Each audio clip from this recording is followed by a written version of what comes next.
আসসালামু আলাইকুম। প্রিয় দর্শক, আমাদের ক্রিকেটের অন্যতম অহংকার পেসার মুস্তাফিজুর রহমানকে ঘিরে ভারত যেটি করলো, ভারতের ক্রিকেট বোর্ড বিসিসিআই যেটি করলো, সেটি একেবারে নজিরবিহীন। এবং এই যে আইপিএল খেলায় কলকাতা নাইট রাইডার্স KKR যে মুস্তাফিজুর রহমানকে 9,20,00,000 রুপিতে নিলামে কিনে নিয়েছিল, সেইখান থেকে মুস্তাফিজুর রহমানকে বাদ দেওয়ার যে সিদ্ধান্ত, তাতে কতটুকু ভারত বাংলাদেশের দ্বিপাক্ষিক রাজনৈতিক সংকট সৃষ্টি করছে, অথবা ভারতের অভ্যন্তরীণ যে রাজনীতি সেটিকে কেন্দ্র করেও বা এটি কতটা ঘূর্ণায়মান, সে বিষয়টি আমাদের বিশ্লেষণের অবশ্যই প্রয়োজন রয়েছে। এবং একই সাথে বলবো, মুস্তাফিজুর রহমানকে কেন্দ্র করে ভারত যে সিদ্ধান্ত নিয়েছে, তার পরিপ্রেক্ষিতে বাংলাদেশ যে সিদ্ধান্ত নিল 2026 সালে T20 বিশ্বকাপ খেলতে ভারতে বাংলাদেশ দলের না যাওয়ার সিদ্ধান্ত, এবং একই সঙ্গে ইন্টারন্যাশনাল ক্রিকেট কাউন্সিল ICCর কাছে বাংলাদেশের খেলাগুলো যাতে শ্রীলঙ্কার মাটিতে হয় সেই আবেদন করা হবে, এই সিদ্ধান্তকে আমরা অবশ্যই স্বাগত জানাচ্ছি। আমি নিজেই ক্ষেত্র বিশেষ ভারতের সাথে বাংলাদেশের এই মুহূর্তে যে সম্পর্ক, ভারতকে উদ্দেশ্য করে আমাদের এখান থেকে উগ্রবাদী সাম্প্রদায়িক গোষ্ঠীর বিভিন্ন পর্যায় থেকে যে নানান ধরনের উস্কানিমূলক বক্তব্য দেওয়া হচ্ছে, সেগুলোরই তীব্র প্রতিবাদ জানিয়েছি আমি নিজে। কিন্তু মুস্তাফিজুর রহমানকে কেন্দ্র করে ভারত যেটি করলো, সেটি নিঃসন্দেহে অবশ্যই অনেক বেশি বাড়াবাড়ি পর্যায়ে পৌঁছেছে, সেটিও আমাদেরকে বলতে হচ্ছে। মুস্তাফিজুর রহমানকে ধর্মীয় এবং রাজনৈতিক চাপে পড়ে কলকাতা নাইট রাইডার্স থেকে ছেড়ে দেওয়া নিয়ে এর মধ্যে বাংলাদেশ তীব্র প্রতিক্রিয়া দেখিয়েছে। এখন প্রশ্ন উঠতে পারে, বাংলাদেশের পক্ষ থেকেও কি এমন কঠিন সিদ্ধান্ত নেওয়া ঠিক হয়েছে? আগেই বলেছি, অবশ্যই এটিকে আমরা স্বাগত জানাই।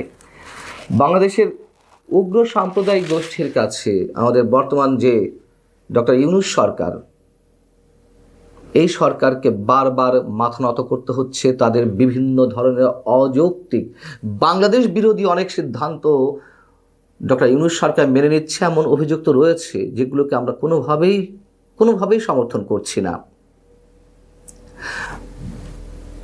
আমাদের এখান থেকে যেমন এনসিপি বলি কিংবা জামায়াতে ইসলামী বলি বা অন্য উগ্র সাম্প্রদায়িক গোষ্ঠীর যে তীব্র ভারত বিরোধী মনোভাব, সেটিতে আখেরে বাংলাদেশের জন্য খুব লাভবান কিছু বয়ে নিয়ে আসবে না, এ কথা সবসময় বলে আসছি।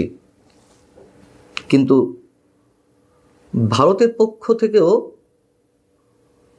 ভারত সরকার তাদের উগ্রবাদী গোষ্ঠী, ধর্মীয় উন্মাদনা সৃষ্টিকারী গোষ্ঠীর কাছে বাংলাদেশকে কেন্দ্র করে তারাও একের পর এক নতি স্বীকার করছে, এ কথা আমাদেরকে এই মুহূর্তে বলতেই হবে।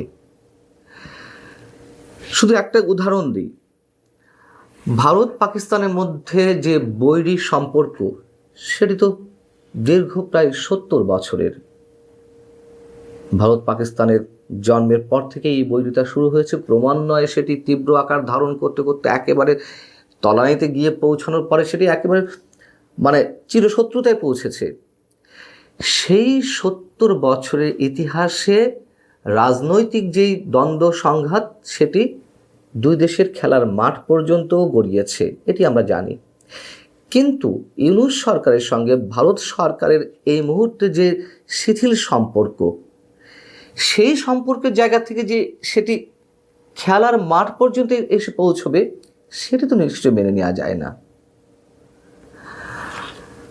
যেমন 1947 সাল থেকেই ভারত পাকিস্তানের মধ্যে যে চিরদান্দিকতা, চিরবৈরিতা, চিরশত্রুতা, তার মধ্যেও তো দু দেশের খেলোয়াড়দের মধ্যে এক ধরনের আন্তরিকতা ছিল। দু দেশের খেলোয়াড়রা দুই দেশে যাচ্ছিল, মাঝে মাঝে ছন্দপতন ঘটছিল। যেমন যেই IPL মুস্তাফিজুর রহমানকে কেন্দ্র করে যে অনাকাঙ্ক্ষিত নজিরবিহীন ঘটনাটি ঘটল, এটি পাকিস্তানের প্লেয়ারদের ক্ষেত্রে 2008 সালের পর থেকে 2008 সালের পর থেকে আমরা তেমনটি দেখছি। 2008 সালেও পাকিস্তানের প্লেয়াররা ভারতের বিভিন্ন ফ্র্যাঞ্চাইজির হয়ে খেলেছেন, 11 জন প্লেয়ার খেলেছেন বিভিন্ন দল, মানে ক্লাবের অন্তর্ভুক্ত হয়ে বা দলের অন্তর্ভুক্ত হয়ে।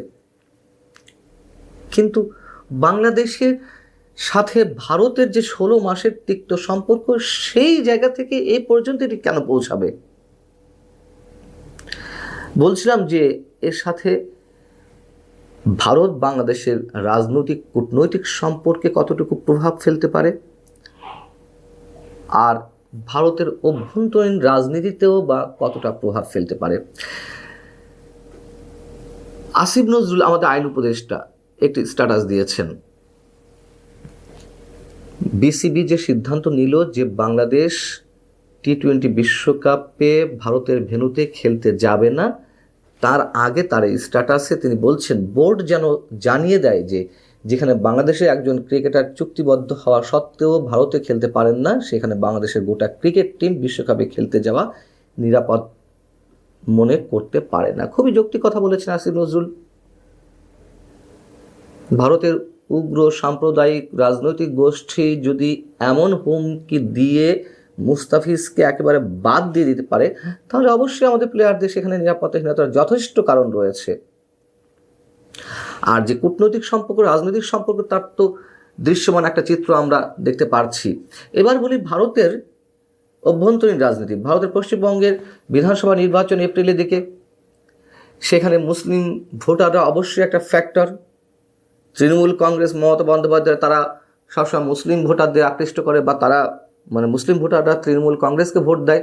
বিজেপি সেটি সহ্য করতে পারে না, বিজেপি আবার সেখানে উগ্র সাম্প্রদায়িক খেলা খেলে, এবং এটি তারই একটি অংশ সম্ভবত। যেহেতু বিসিসিআই, ভারতের যে ক্রিকেট কাউন্সিল, তারা এই সিদ্ধান্তটি নিয়েছে, সেক্ষেত্রে বলতে হবে যে এটি সরকারের চূড়ান্ত শীর্ষ পর্যায় থেকে গ্রিন সিগন্যাল নিয়ে সেখানকার ক্রিকেট বোর্ড এই সিদ্ধান্ত নিয়েছে। অতএব এখানে তাদের অভ্যন্তরীণ রাজনীতির অবশ্যই একটি বিষয় আছে। একথা অস্বীকার করার কোনো কারণ নেই যে বাংলাদেশের বিভিন্ন রাজনৈতিক সরকার বা বর্তমান অন্তর্বর্তী সরকারের সময় হিন্দু সম্প্রদায়ের মানুষরা নানানভাবে আক্রমণের শিকার হচ্ছেন বা হয়েছেন। যেমনটা ভারতে সংখ্যালঘু হিসেবে মুসলমান বা অন্য ধর্মের মানুষেরা সারা বছর কোথাও না কোথাও নানানভাবে সাম্প্রদায়িক হামলার শিকার হচ্ছেন।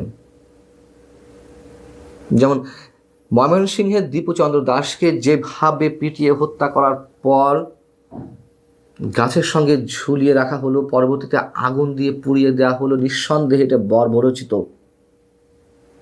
কিন্তু সেটিকে কেন্দ্র করে ভারতের উগ্র মৌলবাদী একটি রাজনৈতিক গোষ্ঠী যেভাবে বাংলাদেশের হাই কমিশনার, হাই কমিশনার কার্যালয়, বিভিন্ন স্থানে তারা এগুলোকে লক্ষ্যবস্তুতে পরিণত করলো হামলার জন্য, ঠিক একইভাবে এই চরিত্রেরই বাংলাদেশের উগ্র সাম্প্রদায়িক একটি মৌলবাদী গোষ্ঠী, যারা সরকারের আনুকূল্য পেয়ে ফুলে ফেপে নানানভাবে তাদের বিষবৃক্ষ বিস্তার করেছে, তারা ভারতের হাই কমিশনার কিংবা উপ হাই কমিশনার কার্যালয়গুলোকে টার্গেট করেছে।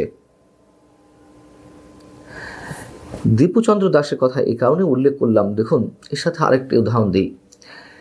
শরীয়তপুরে খোকন দাস নামের একজন মোবাইল ব্যাংকিং এবং ওষুধ ব্যবসায়ী, তিনি গত বুধবার দিন শেষে রাতে তার সারাদিনের ব্যবসা বাণিজ্যের টাকা পয়সা নিয়ে দোকান বন্ধ করে বাড়ির উদ্দেশ্যে রওনা দিলেন। পথের মাঝে একদল দুর্বৃত্ত বা সন্ত্রাসী বা ছিনতাইকারী তার কাছে থাকা টাকা পয়সা ছিনিয়ে নিয়ে যখন চলে যাচ্ছিল, আহত করা হয় তার আগে, তখন খোকন দাস তাদের মধ্যে দুজনকে চিনে ফেলেন। এই কারণেই পরবর্তীতে আবার তার মুখে পেট্রোল ঢেলে আগুন ধরিয়ে দেওয়া হয়। পরবর্তীতে তিনি চিকিৎসাধীন অবস্থায় মৃত্যুবরণ করেন। এই ঘটনাটিকেও আমরা সাম্প্রদায়িক হামলা হিসেবে বর্ণনা করব, অথচ এটিকেই ভারতের আনন্দবাজার থেকে শুরু করে অনেক ধরনের গণমাধ্যমে সাম্প্রদায়িক হামলা হিসেবে বর্ণনা করার একটা চেষ্টা চালিয়ে যাচ্ছে। তাহলে গত শনিবার যে যশোরে আলমগীর হোসেন নামে বিএনপির একজন স্থানীয় নেতা গুলিবিদ্ধ হয়ে মৃত্যুবরণ করলেন, তাকে আমরা কোন ধরনের হামলা হিসেবে বর্ণনা করব? অথচ ভারত ক্রমাগতভাবে এইগুলো করে যাচ্ছে। ও মাঝে তো বাংলাদেশে হিন্দুদের উপর গণহত্যা চলছে, সেনাবাহিনী গণহত্যা চালাচ্ছে চট্টগ্রামে, এরকম অসংখ্য গুজব ছড়ানো হলো।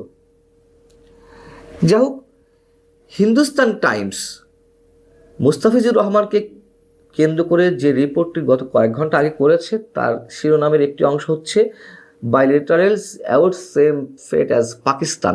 সেখানেও দেখুন কিভাবে সংখ্যালঘু নির্যাতন হিসেবে বর্ণনার একটা চেষ্টা বাংলাদেশের ক্ষেত্রে।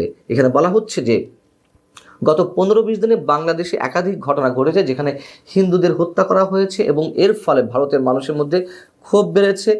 একজন বাংলাদেশি খেলোয়াড়কে স্বাক্ষর করায় কলকাতা নাইট রাইডার্সের কথা বলা হচ্ছে তীব্র সমালোচনার সম্মুখীন হয়েছে। তবে ডিসেম্বরে যখন নিলাম অনুষ্ঠিত হয়েছে